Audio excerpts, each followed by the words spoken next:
Paix et grâce, frères et sœurs en Christ, paix et grâce à vous qui m'écoutez. Notre exhortation de ce matin a pour titre « ôter la pierre ». Nous lisons pour cela la parole de Dieu dans le livre de Jean, Jean au chapitre 11 du verset 38 au verset 44. Il est écrit: Jésus, frémissant de nouveau en lui-même, se rendit au sépulcre. C'était une grotte et une pierre était placée devant. Jésus dit: ôtez la pierre. Marthe, la sœur du mort, lui dit: Seigneur, il sent déjà, car il y a 4 jours qu'il est là. Jésus lui dit: ne t'ai-je pas dit que si tu crois, tu verras la gloire de Dieu? Ils ôtèrent donc la pierre, et Jésus leva les yeux en haut et dit: Père, je te rends grâce de ce que tu m'as exaucé.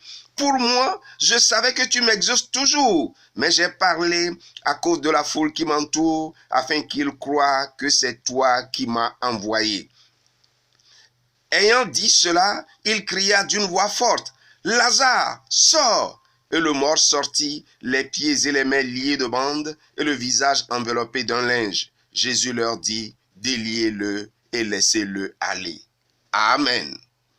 Nous allons essayer de résumer cette histoire. Dans le village de Béthanie, à quelques kilomètres de Jérusalem, vivait une famille, Marthe, Marie et leur frère Lazare. Jésus aimait beaucoup cette famille. À un moment donné, Lazare est tombé malade et ses sœurs envoyèrent chercher Jésus. Mais, avant son arrivée, Lazare mourut et son corps fut mis au tombeau. Quelques jours plus tard, Jésus arriva. Les sœurs de Lazare dirent à Jésus que s'il avait été présent au moment de la maladie de leur frère, ce dernier ne serait pas mort. Jésus, voyant la désolation de la famille, fut ému de compassion et demanda où le corps de Lazare était déposé. On lui montra le sépulcre de Lazare. C'était une grotte et une pierre était placée devant. Jésus leur dit d'ôter la pierre placée à l'entrée du sépulcre. Marthe, la sœur du mort, poussée par son incrédulité, répondit à Jésus que le corps de son frère sentait déjà, car il y a 4 jours qu'il a été mis au tombeau. Jésus lui dit que si elle croit, elle verra la gloire de Dieu. Alors, ils ôtèrent la pierre. Jésus, d'une voix forte, appela Lazare et lui demanda de sortir de son tombeau. Lazare sortit, les pieds et les mains liés de bandes et le visage enveloppé d'un linge. Jésus leur dit de le délier et de le laisser aller. Amen. Quel enseignement pouvons-nous tirer de cette histoire? Marthe ne croyait plus au miracle.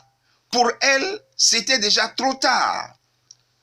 Crois-tu que c'est déjà trop tard pour toi aussi? Mais Jésus te dit que si tu crois, tu verras la gloire de Dieu. Mon frère, ma sœur, crois-tu au miracle de Dieu? Quel obstacle t'empêche de recevoir de Dieu? Depuis combien de temps attends-tu ton miracle? Ce matin, ôte la pierre pour voir la gloire de Dieu.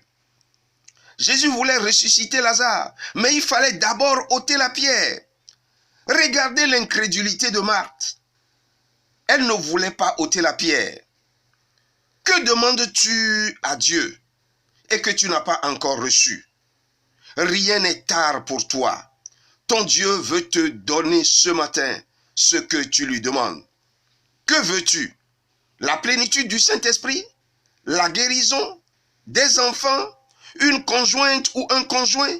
Le travail? La délivrance? Les moyens pour ton mariage? Ôte d'abord la pierre de doute et d'incrédulité, la pierre d'orgueil, la pierre de découragement, la pierre de peur de l'échec, la pierre de lassitude, la pierre de paresse et de négligence, la pierre de fatalisme, et que sais-je encore. Ce matin, le Saint-Esprit va te convaincre de la pierre que tu dois ôter.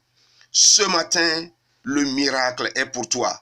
Alors mon frère, alors ma sœur, lève-toi, commence à prier et reçois ton miracle. Que Dieu vous bénisse tous ce matin et que son nom soit glorifié. Amen.